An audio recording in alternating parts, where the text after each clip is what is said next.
बिस्मिल्लाहिर्रहमानिर्रहीम। आपके सवाल के साथ मैं हूं डॉक्टर कमल कैसर।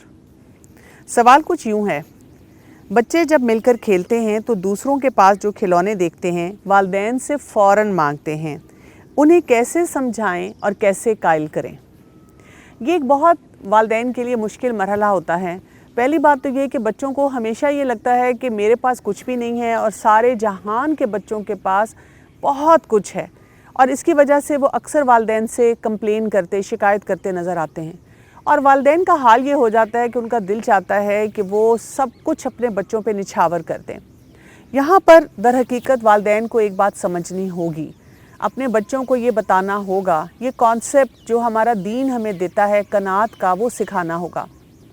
इसलिए कि अगर हम और खूब से खूबतर की तलाश में लग जाएं, शुरू से ही लग जाएं, तो फिर हम अपने लिए अपनी ज़िंदगी को ज़्यादा मुश्किल बना देते हैं।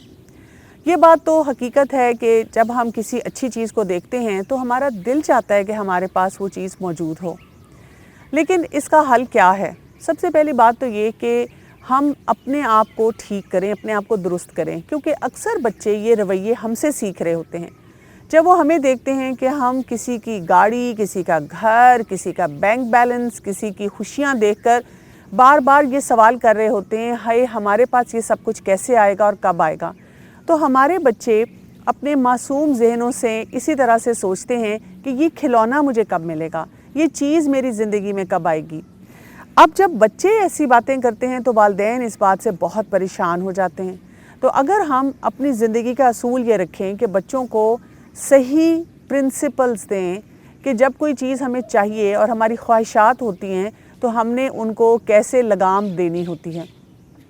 एक बात तो ये कि अपने लिए भी जानें और अपने बच्चों के लिए भी कि किसी चीज़ की ख्वाहिश करना कोई गलत बात नहीं है। यानी किसी चीज़ को देखकर ये सोचना कि अच्छा ये कितनी अच्छी चीज़ है अगर ये मुझे मिल जाए, लेकिन उसके लिए लालच करना, उसके लिए हराम रास्तों को इख्तियार करना, ये बात दुरुस्त नहीं है। बहुत से वालिदैन ये करते हैं कि अपने बच्चों की ऐसी बातों पे बड़े बड़े लेक्चर देना शुरू कर देते हैं और उनको बताते हैं कि ये नाशुक्री है, झुंझला जाते हैं, उनको इतनी लंबी लिस्ट देते हैं, मैंने तुम्हारे लिए क्या कुछ नहीं किया। ऐसे मौके पे हमें अपने बच्चों को एक हकीकत बतानी चाहिए, और वो क्या है कि बच्चों को ये एहसास दिलाया जाए कि अगर आपको कोई भी चीज़ चाहिए है तो अपने रब से मांगें। फिर बच्चों को ये भी बताना चाहिए कि अल्लाह सुब्हान व तआला नेमतों में इजाफ़ा कैसे करते हैं जब हमारी ज़िंदगी में शुक्रगुजारी होती है।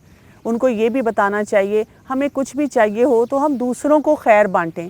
जब हम सदका देते हैं या दूसरों का एहसास करते हैं तो अल्लाह ताला उसको हमारे लिए लौटा देता है। इसी तरह से दुआ, इसी तरह से सही मेहनत करना, यानी आप अपने बच्चों को ये भी बता सकते हैं कि वो अपनी पॉकेट मनी को सेव करें, बचाएं, और फिर सोचें कि ये चीज़ जायज़ है, क्या मुझे इस पे इतना ज़्यादा पैसा लगाना चाहिए। तो हर मौके को अगर हम लर्निंग एक्सपीरियंस ले लें और हम सोचें कि हमने अपने बच्चे की किसी भी बात से झुंझलाना नहीं है, बल्कि वहाँ पर देखना है कि मैं अल्लाह के हुक्म के मुताबिक इसकी कैसे तरबियत कर सकती हूँ, इसको कैसे कुछ सिखा सकती हूँ। इसी तरह से हम अपने बच्चों को ये भी बताएं, जैसे हदीस से हमें पता चलता है कि जो दुनिया के पीछे भागता है तो दुनिया उससे आगे आगे ही जाती है, और अगर कोई अल्लाह के पीछे जाता है तो अल्लाह ताला पूरी दुनिया को इंसान के पीछे लगा देता है। तो अगर हमें कोई चीज़ अच्छी भी लगती है तो हम ये सोचें कि हम अपनी नमाज, अपनी इबादत, अपना अल्लाह से ताल्लुक़ जो है उसको मज़बूत करते चले जाएँ। अल्लाह ताला ने जो नेमतें हमारे लिए रखी हैं वो हमें मिल ही जाएंगी। इसी तरह जब बच्चे किसी को देखकर बहुत मुतासिर होकर कहें कि वाओ इसके पास क्या कुछ है और हमें देखें हमारे पास ये खिलौना भी नहीं और ये चीज़ भी नहीं, तो हम अपने बच्चों को इसी तरह हदीस के रेफरेंस से समझाएं कि असल मुफलिस कौन है, जो आखिरत में अल्लाह सुब्हान व तआला के पास आएगा और उसके पास बहुत सा माल और दौलत होगा, लेकिन उसने लोगों के हकूक़ सही तरह से अदा नहीं किए होंगे और वो सारी उसकी जो नेकियां हैं वो बांट दी जाएंगी। तो हमें वो अमीर इंसान बनना है जिसके पास इतना कुछ है, बड़ा दिल है, बड़ी सोच है, और वो आखिरत के लिए कोशिश करता है और दुनिया में अपनी ख्वाहिशात को जायज़ जगह पर रखता है। अस्सलामु अलैकुम व रहमतुल्लाहि व बरकातुहू।